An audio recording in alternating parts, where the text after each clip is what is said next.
I realized my best friend didn't actually want a maid of honor. She wanted an ATM. Jessica and I had been inseparable since kindergarten. So when she got engaged to Mark, a wealthy tech entrepreneur, I was thrilled for her. I assumed that since Mark was loaded, money wouldn't be an issue. I was wrong. The nightmare started at the bridal brunch. Jessica handed out these beautiful, velvet-bound itineraries for her bachelorette trip.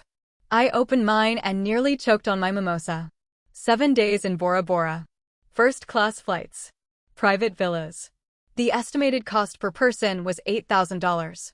I laughed nervously, looking around the table. Jess, this is a joke, right? She didn't smile. No. I want my wedding experience to be perfect. If you love me, you'll make it happen. The other bridesmaids looked terrified, but they nodded. They were terrified of Jessica's temper.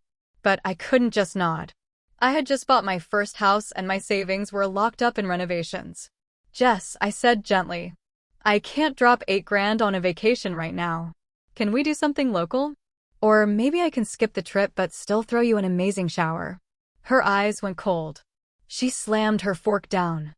So you're saying my happiness isn't worth an investment to you? The silence at the table was deafening. I tried to explain that it wasn't about her happiness, it was about basic math. But she cut me off. If you can't afford to be in my wedding, maybe you shouldn't be in my life. She stormed out, leaving me with the bill for the brunch. I drove home shaking.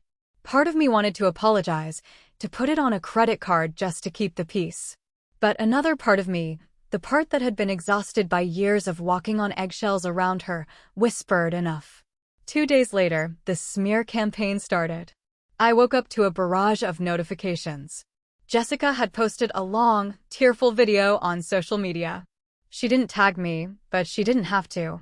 She cried about how her unsupportive best friend was jealous of her engagement and was trying to sabotage her joy because she was still single. The comments were brutal. People I had known for years were calling me toxic, bitter, and selfish. Mark's sister even DM'd me saying, "I hope you fix your heart before you die alone." I felt sick. I wanted to scream, to defend myself, to post my bank statements. But I knew engaging with her would only add fuel to the fire. So I went silent. I blocked her.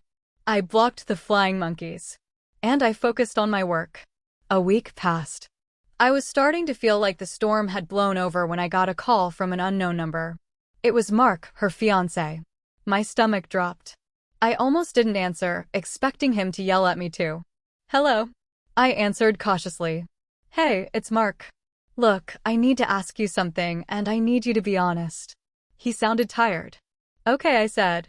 "Jessica told me she kicked you out of the bridal party because you hit on me at the engagement dinner. Is that true?" I nearly dropped the phone. "What?" "Mark, that is insane. She kicked me out because I couldn't afford an $8,000 bachelorette trip to Bora Bora." There was a long silence on the other end. "Bora Bora?" he asked, confused. "I gave her $20,000 last week to cover the entire bachelorette trip for everyone. She told me she wanted to treat her friends so money wouldn't be an issue." My jaw hit the floor. She had taken his money, pocketed it, and then tried to extort another $8,000 from us. "Mark," I said, my voice shaking. "She handed us an itinerary demanding we pay for everything. I still have the physical copy. I can send you a photo right now." "Please do," he said. His voice had lost all its warmth. I took a picture of the velvet-bound booklet, specifically the page breaking down the mandatory costs, and hit send.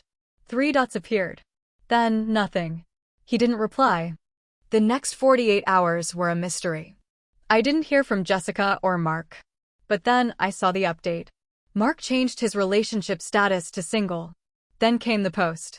It was simple, no drama, just a text image that read, "Integrity is doing the right thing when no one is watching." Unfortunately, some people only care about the image, not the reality. The wedding is off. The internet exploded. Suddenly, the narrative flipped. People who had attacked me were now in my DMs apologizing, asking for the tea. But I didn't spill anything. I didn't need to. The truth has a funny way of revealing itself without any help.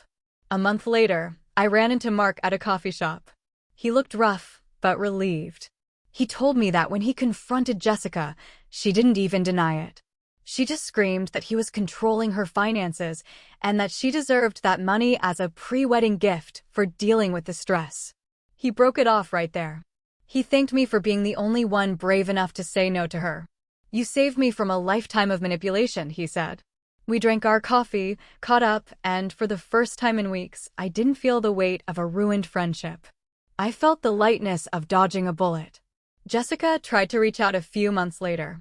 She sent a text saying she forgave me and was willing to let bygones be bygones if I apologized for ruining her relationship. I looked at the message, laughed out loud, and finally deleted her number for good. I learned a valuable lesson that year. Real friends don't put a price tag on your loyalty. And sometimes, the best wedding gift you can give yourself is cutting the toxic people out of the guest list of your life.